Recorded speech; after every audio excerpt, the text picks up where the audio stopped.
মমতা ব্যানার্জির অনুপ্রেরণায় রাজারহাট গোপালপুর বিধানসভা জুড়ে চলছে এক মাস ব্যাপী রক্তদান অভিযান। এই রক্তদান অভিযান শুরু হয়েছে 1 জুন থেকে আর আজ 18তম দিনে বিধাননগর পৌর নিগমের পৌরমাতা এবং শিক্ষিকা 8 নম্বর ওয়ার্ডের সুপর্ণা ঘোষ পালের তত্ত্বাবধানে এই রক্তদান উৎসব। উপস্থিত ছিলেন বিধাননগর পৌর নিগমের মেয়র পরিষদ শ্রী দেবরাজ চক্রবর্তী মহাশয়। উপস্থিত ছিলেন রাজারহাট নিউ টাউনের MMIC আরাত্রিকা ভট্টাচার্য সহ অন্যান্য তৃণমূল নেতৃবৃন্দ। সেদিনের রক্তদান উৎসবে 100 জন রক্তদান করেছেন। এই রক্তদানের পাশাপাশি 18 নম্বর ওয়ার্ডের পৌরমাতা সুপর্ণা ঘোষ পাল প্রবীণ মানুষদের হাতে ছাতা নিয়ে সংবর্ধনা জানান। আর সেদিনেই অনুষ্ঠানটিতে বৃষ্টিতে উপেক্ষা করে প্রচুর মানুষই অনুষ্ঠানে এসে সামিল হয়। সেদিনের অনুষ্ঠানে প্রচুর মানুষের সমাগম চোখে পড়ার মতো। তারই বিস্তারিত দেখুন আমাদের সংবাদ মাধ্যমে। 107 জন। তো আজকে দেবরাজ ছিলেন, তো তিনি কিছু পরিকল্পনার কথা জানিয়েছেন, তো কী বলবেন? দেবরাজ চক্রবর্তী সমস্তটাই তার বক্তব্যের মধ্যে দিয়ে তুলে ধরেছেন। যেমন আমাদের সারফেস ওয়াটার, আপনার ওয়ার্ড কি পেতে চলেছে?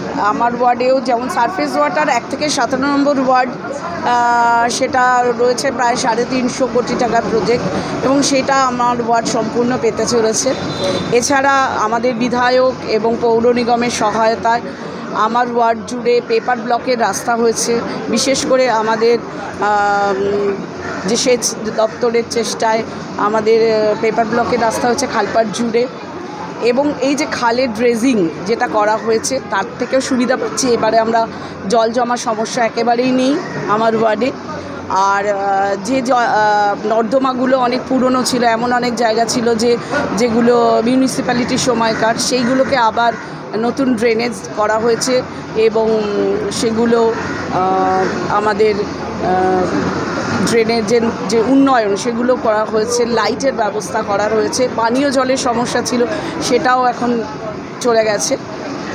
আরও যে কাজগুলো আমাদের করার ইচ্ছা রয়েছে, আগামী দিনের পরিকল্পনা রয়েছে বলতে আরও কিছু রাস্তা আমাদের দরকার, সেই রাস্তাগুলো করা হবে।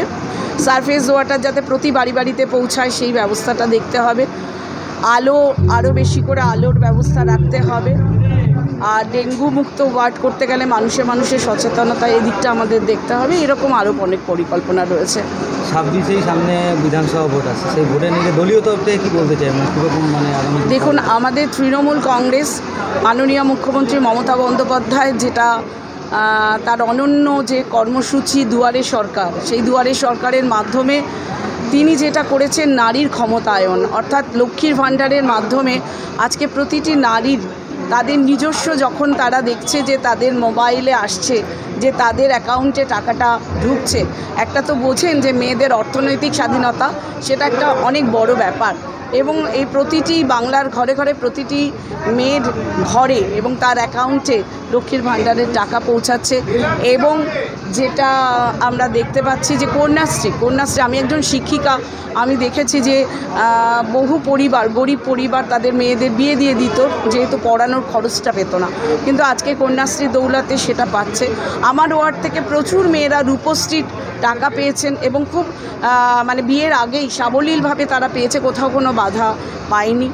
স্বাস্থ্যসাথী প্রকল্পের সুবিধা পেয়েছে। রিসেন্টলি আমার ওয়ার্ডের 2 জনের অপারেশন হয়েছে, যেখানে তাদেরকে কোনো পয়সা দিতে হয়নি, পুরোপুরি স্বাস্থ্যসাথীর কার্ডেই হয়েছে। এইভাবে দুয়ারে সরকারের মাধ্যমে মমতা বন্দ্যোপাধ্যায় বাংলার প্রতিটি ঘরে পৌঁছে গেছে এবং তার উপকার আমার 8 নম্বর ওয়ার্ডের প্রত্যেকটা মানুষ পাচ্ছেন। আর উপরই পাওনা হচ্ছে আমাদের বিধায়ক সবসময় বলেন যে মানুষের পাশে থাকো, মানুষের সমস্যা শোনো।